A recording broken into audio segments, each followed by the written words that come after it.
راديو إرنا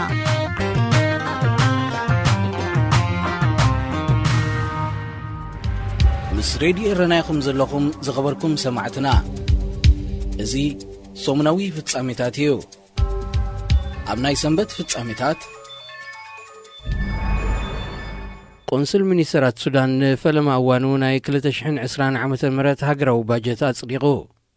እቲ ቆንስል ሚኒስትራት ብዓርቢ 27 ታሕሳስ ንልዕሊ 7 ሰዓታት ኣኼባ ድሕሪ ምክያድ ኣብ ዘውፅኦ መግለጺ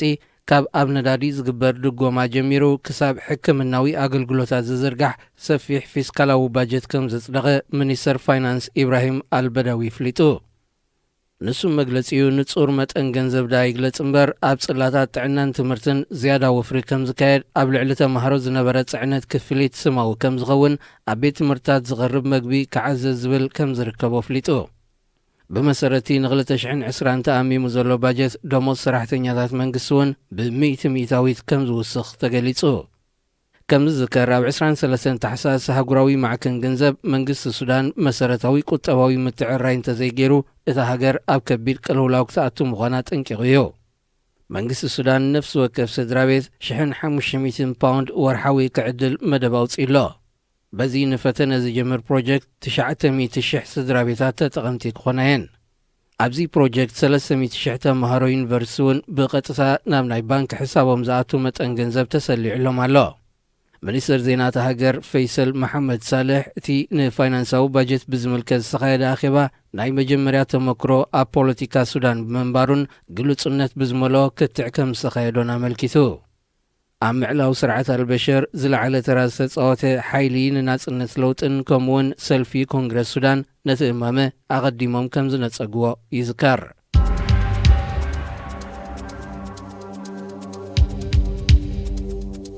عب سومال كثما مغادشو بالسخايدة ناي بومبا متقعتي بوحدو 9 سبات تغتيلهم عبتي بعلت 28 تحساسا مكينا بزست صعودة بومب استخايدة متقعتي زوزعو قدات تمهارو منبارم بوليس تاختم حبيرو اذ متقعتي استخايدة لو ساعتات تمهارو زفدسولون سراحتنيات كاب سرح زوصلون جيزي بمنبارو عزيو تسعوق من قصغاس هزبين يركبل بوليس تاختم بتوسخ حبيرو بريزيدنت محمد عبد الله فرماجو نهزبي ابزاه وقال اذ متقعتي نهزب سومال نمرعت تبايلو با الشباب كم سخايدة قليصو كان علامة نايت متقعتي أوشت كثما سألمة كم زنبرة زحبرة أزاز بوليس جنرال عبدي حسن حجار عم فتش نقطة زنبورة حلوة نتا بومبزت صهدا مكينة كحلف واصلة زي كالو أبتي مفتش بلوكون كلا 5 فنجر حبيرو أبتي متقعتي حيالو تمارو يونيفرسي كموسن كلو بوحدو 225 سباتون بفوكسن كبيدن كم زغسلو هوسبيتالات تاكسما فليتان وجلا الشباب ناي سومال كاب زحلف حيدة عمزات جميرو زترغق زتصاود بومباتات بعلو ناي مفراي عقمي أطريو كمزلو تغزات صار وجلا ودب حورات هاقرات مفلاتو يذكر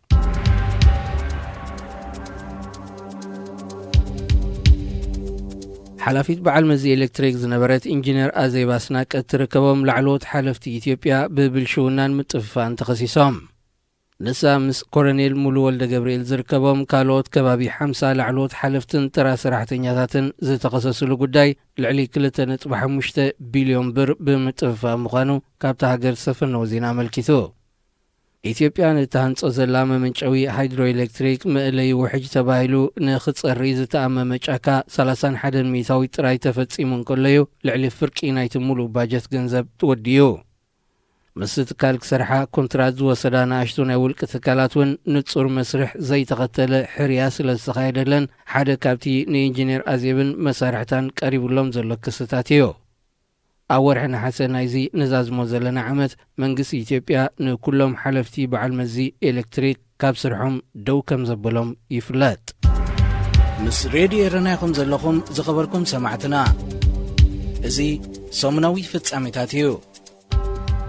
أب نايسوني ፍጻሜታት ኣብ ስዊዘርላንድ ከተማ ጄኔቫ ዝመደበሩ ትካል ግብረ ሰናይ ኣሊፍ ኣብ ኤርትራ ንዝካየድ ዳህሳስን ኩዕታን ኣብ ሻድሻይ ክፍለ ዘመን ናይ ዝነበራ ቅርሲ ኣብያተ ክርስቲያናት ዝውዕል $169,000 ከም ዘበርከተ ኣፍሊጡ እቲ ትካል ኣብ ናይ ኩናት ዞባ ንዝርከባ ከም ኢራቅ፣ ኣፍጋኒስታን፣ ፍልስጤም፣ ሶማልን ሱዳንን ዝኣመሰላ ሃገራት ኣብ ዳህሳስ ኩዕታን ዕቃበን ቅርሲ ዝውዕል ብጠቕላላ 10 ሚልዮን ዶላር ከም ዝለገሰ ዘመልከቱ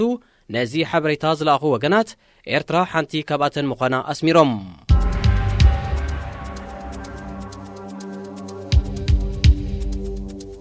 መንግስቲ ቱርኪ ኣብ ሶማል ብዝተፈጸመ ሽበራዊ መጥቃዕቲ ንዝተጎድኡ ዝውዕል ህጹጽ ሓገዝ ልኢኹ። እቲ መንግስቲ ኣብ ህጹጽ ሕክምና ዝውዕል ዝተፈላለየ ናውቲ ሕክምናን ሰብ ሞያን ዝጸዓነት ወተሃደራዊት ነፋሪት ናብ ሞቃዲሾ ክልእኽ እንከሎ ብከቢድ ንዝተሃስዩ ድማ ናብ ዝለዓለ ሕክምና ናብ ቱርኪ ኣግዒዙሎ። ኣብቲ በቐዳም 28 ታሕሳስ ኣብ ሞቃዲሾ ዝተፈጸመ መጥቃዕቲ ክልተ ቱርካውያን ዝርከብዎም ብውሕዱ 80 ሰባት ክቕተሉ እንከለው ልዕሊ 150 ድማ ብከቢድን ፎኪስን ቆሲሎም። ኣብ ሶማል ኣብ ስልጠና ፍሉያት ሓይልታትን ፖሊስን ዝተዋፈሩ ቱርካውያን ከም ዘለው ዝፍለጥ እዩ። ዓሰርታት ግዳያት መጥቃዕቲ እውን ሰልጠንትን ኣባላት ፖሊስን ምዃኖም ተፈሊጥሎ። እቲ ብሽበራውያን ዝተፈጸመ መጥቃዕቲ ከቢድ ሰብኣዊ ጉድኣት እኳ እንተብጽሐ ንመንፈስ ሶማላውያን ክሰብር ከም ዘይከኣለ ፕረዚደንት መሐመድ ዓብዱላ ፈርማጆ ኣብ ዘመሓላለፎ መልእኽቲ ገሊጹ። ሕብረት ኣፍሪቃን ሓያሎ ሃገራት ዓረብን ነቲ በልሸባብ ከም ዝተፈጸመ ዝግለጽ መጥቃዕቲ ኮኒኖም ኣለዉ። ይኹን እምበር ጎረባብቲ ሃገራት ቀርኒ ኣፍሪቃ ህጹጽ ሓገዝ ናይ ምልኣኽ ይኹን ናይ ምትሕጋዝ መንፈስ ከም ዘይረኣያ ዝተፈላለየ ወገናት ይነቕፉ።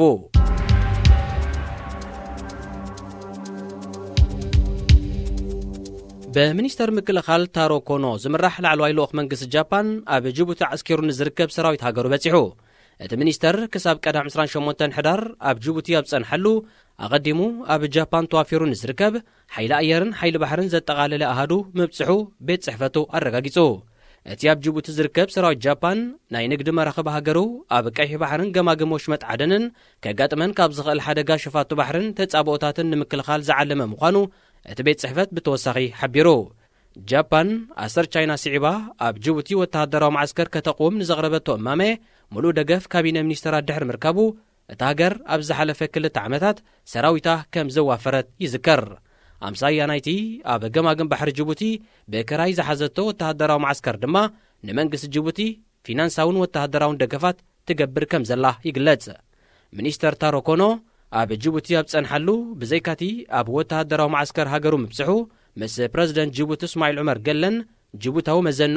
ሓሰን ዑመር መሐመድ ቡርሃንን ብምርኻብ ኣብ ጸጥታ ገማግም ባሕርን ምስ ጅቡቲ ዝህሉ ወተሃደራዊ ምትሕጋዝን ብዝምልከት ተመያይጡ። ምስ ሬድዮ ኤረና ኢኹም ዘለኹም ዝኸበርኩም ሰማዕትና እዚ ሰሙናዊ ፍጻሜታት እዩ። ኣብ ናይ ሰሉስ ፍጻሜታት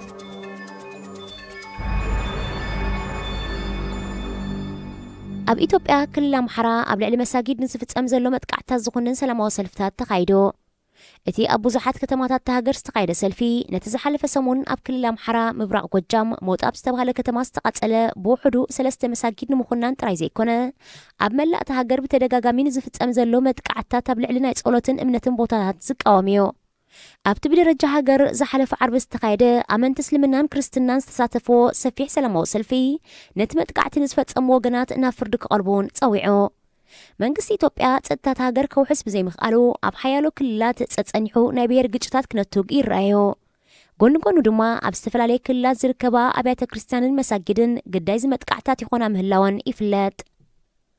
ኣብ ኢትዮጵያ ኣብዚ ዓመትን መንፈቕን ልዕሊ 40 ኣብያተ ክርስቲያንን መሳጊድን ከም ዝተቓጸላ ዝተፈላለዩ ጸብጸባት ሃገር የመልክቶ።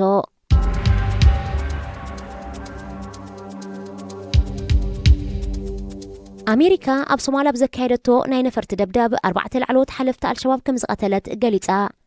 እዚ ሰራዊት ኣሜሪካ ኣብ ኣፍሪቃ ብዝዘርግሖ መግለጺ ነፈርቲ ኣሜሪካ ቆኔቦሮውን ካሌቦሮውን ኣብ ዝተባሃለ ከባቢታት ኣብ ዘካየደኦ ደብዳብ ሓለፍቲ ኣልሸባብ ከም ዝቐተላ ከረጋግጽ እኳ እንተኸኣለ መንነቶም ይኹን ዝርዝር ሓበሬታ ግና ኣየቕረበን። ኣሜሪካ ነቲ ደብዳብ ዘካየደቶ ድሕሪቲ ኣልሸባብ ኣብ ከተማ ሞቃዲሾ ኣብ መኪና ቦምብ ምጽዋድ ብዝፈጸሞ መጥቃዕቲ ልዕሊ 80 ሰባት ምቕታሎም እዩ።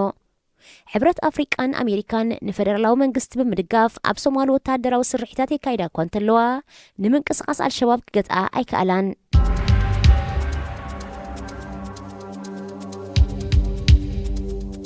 ኣብ ደቡባዊ የመን ኣብ ምርኢት ሰልፊ ኣብ ልዕሊ ዝነበሩ ወተሃደራት ብዝተኻየደ ናይ ባሊስቲክ ሚሳይል መጥቃዕቲ ብውሕዱ 10 ከም ዝተቐትሉን ሓያሎ ድማ ከም ዝቆሰሉን ሮይተርስ ሓቢሮ። እቶም ኣብ ሰልፊ ዝነበሩ ወተሃደራት ብሕቡራት ኢማራት ናይ ዝድገፉ ኣካል ሰራዊት መንግስቲ ምዃኖም እውን እቲ ምንጪ ጠቒሱ። ናይቲ መጥቃዕቲ ሓላፍነት ዝወሰደ ኣካል እኳ እንተዘየለ ዝተፈላለዩ ወገናት ንሕቱ ይወቕሱ ብሕቡራት ኢማራት ዝድገፍን ሓያሎ ሚሊሻታቱ ኣብ ኤርትራ ከም ዝስልጥኑን ዝንገረሉ ንደቡብ የመን ንምንጻል ዝንቀሳቐስ ኣካል ሰራዊት የመን ኣብ ስደት ካብ ዝርከብ መንግስቲ የመንን ሕቱን ተቃውሞ ክገጥሞ ምጽንሖ ይፍለጥ ምስ ሬድዮ ኤረና ይኹም ዘለኹም ዝኸበርኩም ሰማዕትና እዚ ሰሙናዊ ፍጻሜታት እዩ ኣብ ናይ ሐሙስ ፍጻሜታት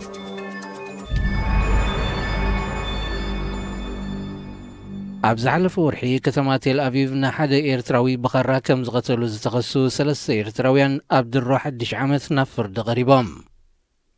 ንሳቶም ኪሮስ ተስፋ ሚካኤል ንዝተባህለ ኤርትራዊ ደጋፊ ህግደፍ ብምዃኑ ጥራይ ብካራ ወጊኦም ከም ዝቐተልዎ እዩ ዝጠቀስ ጸብጻብ ሃረጽ ኣብ ትቕትለት ምትሕባር ነይርዎ ተባሂሉ ዝተጠርጠረ ራብዓይ እውን ክሲ ቀሪቡሉ ኣሎ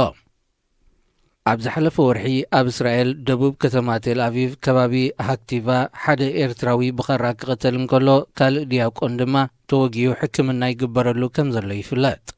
ነቲ መጥቃዕቲ ዝፈጸሙ ኤርትራውያን ብናይ ጎደናታት ካሜራ ስለ ዝተሰኣሉ ነዊሕ ከይጸንሖም ብፖሊስ ተታሒዞም ኣብ እስራኤል ኣብ መንጎ ደገፍትን ተቃወምትን ህግደፍ ክረአ ዝጸንሐ ምስሕሓብ ጸጸኒሑ ናብ ጎነጽ ክዓርግ ይረአዩ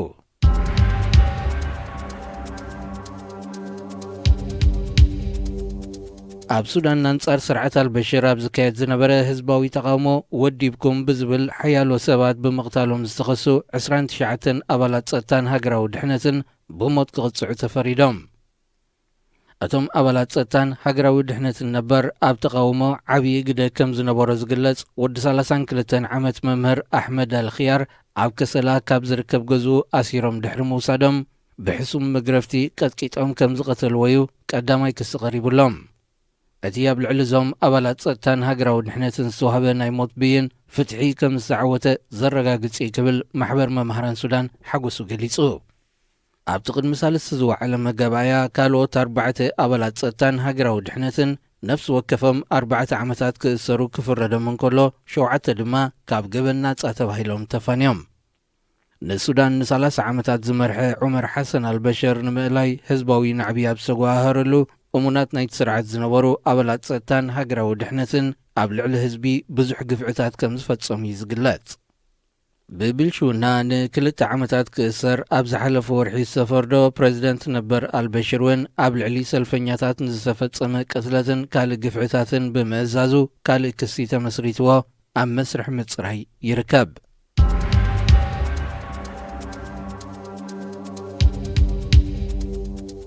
ኣብ ኢትዮጵያ ክልል ኣምሓራ ከባቢ ጸገዴ ብዕጡቓት ካብ ዝተጨዊ 8 ቆልዑ እቶም 6 ከም ዝቐትሉ ማዕከናት ዜና ካብቲ ሃገር ሓቢረን እቶም ዕጡቓት ነቶም ዝጨወይዎም ቆልዑ ንኽለቅዎም ነፍሲ ወከፎም ኣሳት 500,000 ብር ወይ ድማ ኣሳት $16,000 ክሓቱ ምጽንሖም ንስድራ ቤታቶም ብምጥቃስ ተን ማዕከናት ዜና ገሊጸን ይኹን እምበር ስድራ ቤታቶም ክኸፍሉሎም ብዘይምኽኣሎም ነቶም 6 ክርሽንዎም እንከለዉ ሓደ ድማ ቆሲሉ ኣብ ሕክምና ተዓቒቡ ይርከብ እቲ ሻምናይ ግና ብዘይ ዝኾነ ጉዳት ክሃድም ከም ዝኽኣለ እዩ ተሓቢሩ ነቶም ቆልዑ ዝጨወዩ ዕጡቓት ዝኾነ ፖለቲካዊ ዕላማ ዘይብሎም ሸፋቱ ምዃኖም እዩ ዝንገር ዘሎ ኢትዮጵያ ኣብዚ እዋን እዚ ምስ ፖለቲካ ብሄር ሃይማኖትን ተራ ስርቅን ዝተተሓሓዘ መዓልታዊ ቅትለት 10ታት ሰባት ዝረኣየላ ሃገር ኮይና ምህላዋ ዝተፈላለዩ ወገናት የገንዝቡ ብቐዳማይ ሚኒስትር አብይ አሕመድ ዝምራሕ ሓድሽ መንግስቲ ኢትዮጵያ ኣብ ስልጣን ካብ ዝመጽእ ናብ ካልኣይ ዓመቱ ተቓሪቡ ክነሱ ጸጥታን ድሕነትን ዜጋታት ሃገር ከውሕስ ብዘይምኽኣሉ ብተሪር ይንቀፍ ምስ ሬድዮ ኤረና ይኹም ዘለኹም ዝኸበርኩም ሰማዕትና እዚ ሰሙናዊ ፍጻሜታት እዩ ኣብ ናይ ዓቢ ፍጻሜታት ሚኒስተር ጉዳያት ወጻኢ ዋንጊ ዝመርሖ ላዕለዋይ ልኡኽ መንግስቲ ቻይና ኤርትራ ናብ እትርከበን 5 ሃገራት ኣፍሪቃ ወግዓዊ ናይ ስራሕ ምብጻሕ ከካይድ እዩ ልኡኽ መንግስቲ ቻይና ካብ 7 ክሳብ 13 ጥሪ ዑደት ከካይደለን ሰሪዑ ዘሎ 5 ሃገራት ኣፍሪቃ ግብፂ ጅቡቲ ኤርትራ ቡሩንድን ዚምባብዌንን ሚኒስተር ዋንግ ኣብዘን ሃገራት ኣብ ዘካይዶ ምብጻሕ ኣብ ልምዓታውን ካልእን ናይ ምትሕጋዝ መድባት ብምትኳር ምስ ዝተፈላለዩ ሰበስልጣን ክዘራርብ ምዃኑ ኣፈኛ ሚኒስትር ጉዳያት ወጻኢ ቻይና ገንግ ሹዋንግ ኣብ ዘካይዶ ጋዜጣዊ መግለጺ ኣፍሊጡ እቲ ኣፈኛ ብተወሳኺ ሃገሩ ካብ 1991 ናትሒዛ ኣብ ነፍሲ ወከፍ ሓድሽ ዓመት ተመሳሳሊ ዑደት ናብ ሃገራት ኣፍሪቃ ከም እትሰርዕ ብምስኻር እዚ ድማ ምስ ኣፍሪቃ ክህልዋ እትደሊ ጥቡቕ ምትእስሳር ዘጉልሖ ክብል ጠቒሱ ላዕለዋይ ልኡኽ ቻይና ናብ ሃገራት ኣፍሪቃ ዑደት ንምክያድ መደብ ሰሪዑ ዘሎ መበል 20 ዓመት ብምስራት ምትሕጋዝ ቻይናን ኣፍሪቃን ኣብ ዝፅንበለሉ ዘሎ ኣጋጣሚ እዩ ቻይና ኤርትራ ብትርከበን ሓያሎ ሃገራት ኣፍሪቃ ኣብ ዕደናን ህንፃን ዘተኮረ ናይ ቢልዮናት ዶላር ፕሮጀክትታት ሰሪዓ ከም ዘላ ይፍለጥ እንተኾነ እቲ ሃገር ተካይዶ ዘላ መደባት ንኣፍሪቃ ናብ ከቢድ ዕዳ ሸመም ምዃኑ ዝወቕሱ ወገናት ኣለዉ ኣብ ኢትዮጵያን ጅቡትን ተካይዶ ዘላ ምህናፅ መንገዲ ባቡርን ምስራሕ ፅርግያታትን ዝርከቦ ፕሮጀክትታት ንኣብነት ነዘን ሃገራት ናይ 4 ቢልዮን ዶላር ዕዳ ኣሸኪማተን ከም ዘላዩ ዝግለጽ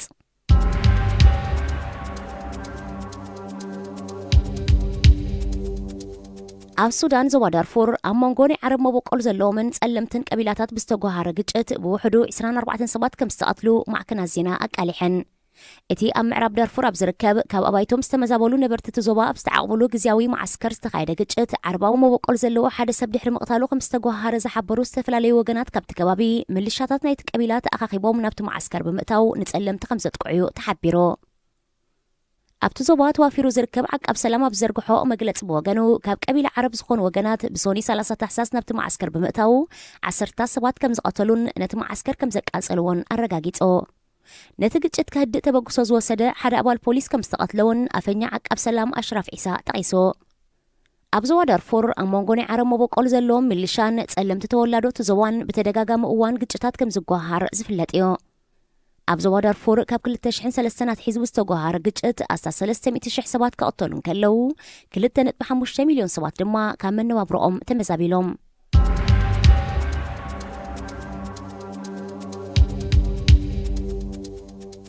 ኣብ ኢትዮጵያ ኣብ ዝተፈላለያ ክልላት ኣብ ዝርከባ ዩኒቨርሲቲታት ብዝተጓሃረ ግጭት ህይወት ሰባት ምጥፋእ ይቕጽል ኣሎ በዚ መሰረት ብሓሙስ 2 ጥሪ ኣብ ወሎ ዩኒቨርሲቲ ኣብ ዝተወልዐ ግጭት ሓደ ተምሃራይ ክቕተልን ከሎ 2 ድማ ከም ዝቆሰሉ ዶቼቬለ ኣቃሊሑ ኣቐዲሙ እውን ኣብ ድሬዳዋ ብዝተሳበበ ግጭት ሓደ ሰብ ድሕሪ ምቕታሉን እቲ ናዕቢ እናባእሰ ብምኻዱን ምእንቲ ድሕነት ተምሃሮ እቲ ዩኒቨርሲቲ ንዘይተወሰነ እዋን ተዓፂዩ ክጸንሕ ምምሕዳር ከም ዝወሰነ ዘሪፖርተር ገሊጹ እዩ እቲ ኣብ ድሬዳዋ ዝተጓሃረ ግጭት ናብ ዩኒቨርሲቲታት ወለጋ ጊምቢ ሻምቡና ነቐምትን ካልኦት ካምፓሳትን ከም ዝለሓመውን እቲ ምንጪ ኣረዲኡ ኣብ ኢትዮጵያ ካብ ዝርከባ 45 ዩኒቨርሲቲታት ብውሕዱ ኣብተን 25 ናይ ብሄር ግጭታት ምኽሳቱ ሚኒስተር ሳይንስን ላዕለዋይ ደረጃ ትምህርትን ፕሮፌሰር ሂሩት ወልደማርያም ኣብ ወርሒ ሕዳር ናይ 2019 ምግላጻ ኣይርስዕን ኣብ ዩኒቨርሲቲታት ኢትዮጵያ በብእዋኑ ኣብ ዝተጓሃረ ግጭት ሓያሎ ተምሃሮ ግዳያት ሞትን መቑሰልትን ኮይኖም እዮም እቲ ኣብ ዩኒቨርሲቲታት ሃገር ተጓሂሩ ዘሎ ናይ ብሄር ግጭታት ደው ክብል እንተዘይክኢሉ መንግስቲ ክሳብ ምዕፃውን ዝበፅሕ ስጉምቲ ክወስድ ምዃኑ ቀዳማይ ሚኒስተር ኣብይ ኣሕመድ ኣጠንቂቖዮ ዝበዝሐ እቲ ናይ ብሄር ግጭታት ተኸሲትሉ ዘሎ ክልላት ኣምሓራን ኦሮሞን እዩ ክልል ትግራይ ድሕነትን ፀጥታን ሃገር ክረጋጋእ ብዘይምኽኣሉ ተወላዶ እቲ ክልል ንዝኾነ ተምሃሮ ናብ ካልኦት ክልላት ናብ ዝርከባ ዩኒቨርሲቲታት ከም ዘይልእኽ ምግላጹ ዝዝከር እዩ هذه إذاعة إرنا هنا إذاعة إرنا الدولية